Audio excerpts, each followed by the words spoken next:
Welcome to our third training in our summer series on mindfulness.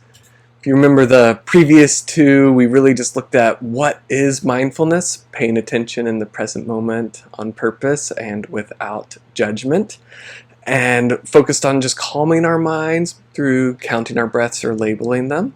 And then the second week, we learned to kind of step back a little bit from our thoughts. The goal is to find this access to this larger part of ourselves that can take care of more people, more things, can allow us to be more fully present to our experience in the world. And another kind of way that we're thinking about it is befriending our own experience, whatever it might be, that we could be a compassionate, committed friend to ourselves. So this week we're moving to an embodied practice, noting that sometimes mindfulness gets talked about like brain training, but our brain is actually our body. So, we're not going to go into details, but this very quickly illustrates that we are processing information, picking up information all throughout our body. It's not just brains up here, but our brain and nervous system extends throughout our entire body. And we get an experience of this concretely with stress, right? Stress itself is a full body experience. We get headaches, high blood pressure, ulcers in our stomachs. We can get rashes on our skin, tension in our muscles, creates pain there, can reduce our immune system as well as fertility. So this is not just an emotional reaction that somehow is disconnected from our whole body. We are fully embodied. And so stress, as well as things like love, are full body experiences. Last week, we talked about the 3-minute mindfulness meditation that can be helpful to process some of maybe the building anxiety or sadness or some of these emotions that are making you feel a little overwhelmed. But we notice that sometimes you kind of tip over and you're at that point of being overwhelmed. And the freak out formula is a way to ground you in your external world and then into your actual experience. And it can be really helpful for those points where you feel not just like the overwhelm is approaching, but that you are right in the middle of it. So it goes in 2 phases, and the first phase is orienting yourself to the world around you. If your fight and flight or freeze responses are kicked up, you kind of, prioritize your experiences. You're looking for danger, you're looking for ways out or things to attack, and you're not necessarily processing your full experience. And so if you actually turn your attention to the things in your world, notice them with a kind of purposeful attention, slowing down, it actually alerts your whole body that like, okay, I don't need to be in this danger mode because apparently I have the time to notice these things around me for what they are, and not just looking, is that a path to escape? Is that an object that could be used as a weapon? Those sorts of things.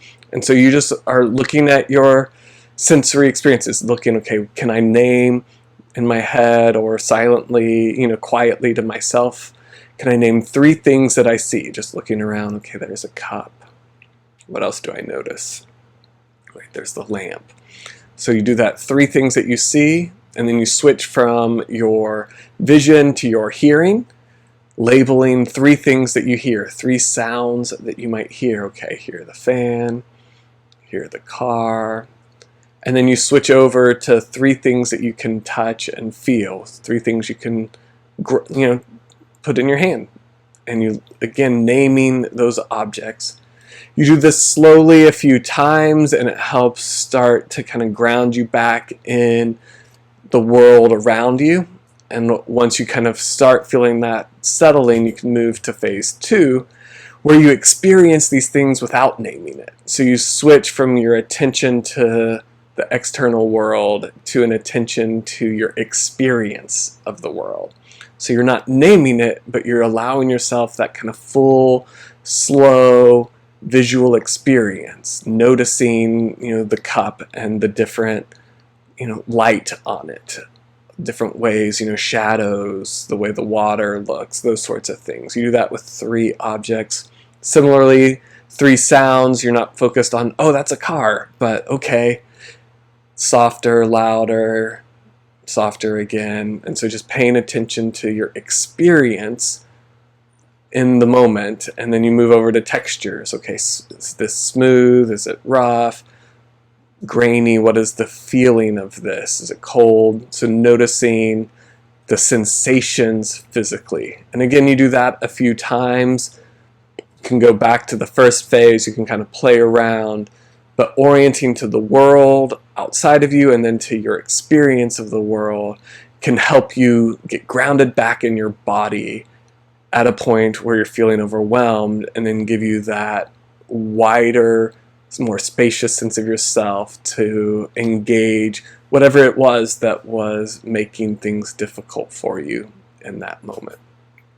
And that leads us to our daily practice, which is the body scan. This is a practice that might be familiar to some, but again, our hope and the goal is to move from meditation that might feel really focused in our heads to experiencing our whole bodily experience in the present moment without judgment. So this is something that we all can do. It's interoception, which is the sense of how we know what's going on inside our body, how we know when we're hungry, how we can feel the pain in particular muscles, that kind of internal awareness.